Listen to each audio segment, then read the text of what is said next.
TRS party అధినేతలు రాష్ట్రాన్ని జలగల్లా పీల్చి పిప్పి చేస్తున్నారని, తెలంగాణ వస్తే రాష్ట్ర బాగుపడుతుందని అనుకున్న ప్రజలకు కేసీఆర్ చుక్కలు చూపించారని టీపీసీసీ అధికార ప్రతినిధి బండి సుధాకర్ గౌడ్ ఆవేదన వ్యక్తం చేశారు. హన్మకొండ ప్రెస్ క్లబ్లో ఏర్పాటు చేసిన మీడియా సమావేశంలో ఆయన మాట్లాడుతూ, దేవాదాయ ధర్మాదాయ శాఖలో కోట్లాది రూపాయలు అవినీతికి పాల్పడుతూ కవితయేనని అన్నారు. అందరి సమన్వయంతో ఎవరికి ఎలాంటి ఇబ్బందులు రాకుండా అన్ని ఏర్పాట్లు చేసి ముందుకు సాగుతున్న రేవంత్ రెడ్డి ప్రభుత్వం అన్నారు.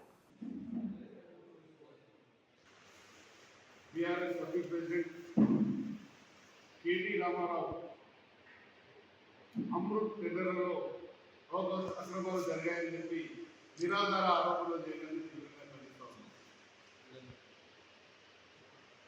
రేవంత్ రెడ్డి ముఖ్యమంత్రి అయిన తర్వాత తెలంగాణ ప్రజల్లో రాష్ట్ర ముఖ్యమంత్రికి ప్రజల్లో వస్తున్న ఆదరణ చూసి ఓర్వలేక కేటీఆర్ చౌకబాటు ప్రకటన చేస్తూ ఉన్నారు.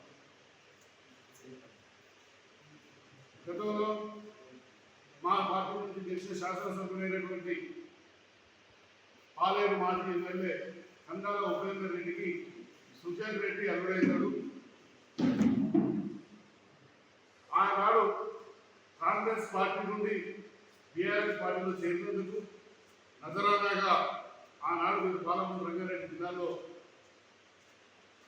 సుజన్ రెడ్డికి మీరు వర్కులు ఇచ్చింది వాస్తవం కాదా అని చెప్పి మిమ్మల్ని అడుగుతా ఉన్నాం. టీఆర్ఎస్లో చేరిన శాసనసభ్యుల అల్లుడు సుజన్ రెడ్డి రేవంత్ రెడ్డికి సమీప బంధువే.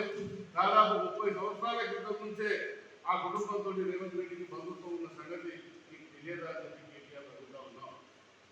ఆనాడు బీఆర్ఎస్ ప్రభుత్వంలో పాలమూరు రంగారెడ్డి పనులు చేసినప్పుడు మీకు సుజన్ రెడ్డి రేవంత్ రెడ్డి బంధువు అన్న సంగతి తెలియదా?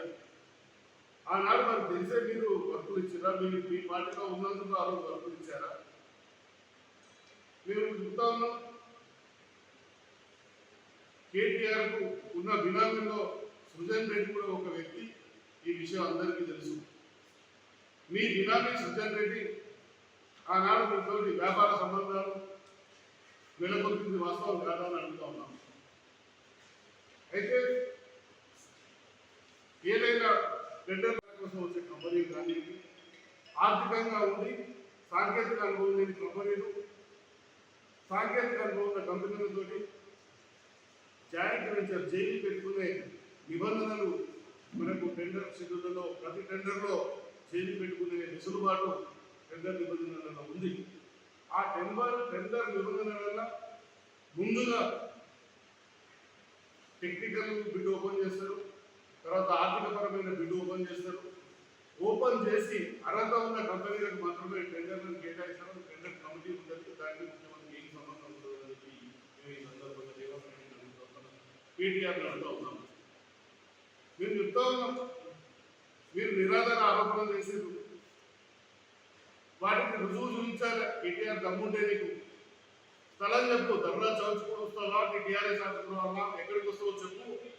మీరు చేసిన ఆరోపణలు నిరూపించాలి, లేకుంటే చట్టపరమైన చర్యలకు సిద్ధంగా ఉండాలని చెప్పి మేము కేటీఆర్ హెచ్చరిస్తా ఉన్నాం.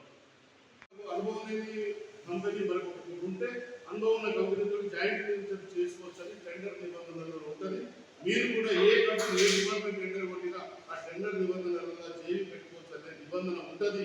ఇది వాస్తవం. ఇది కూడా తెలియని వ్యక్తి అని చెప్పి మేము అడుగుతా ఉన్నాం.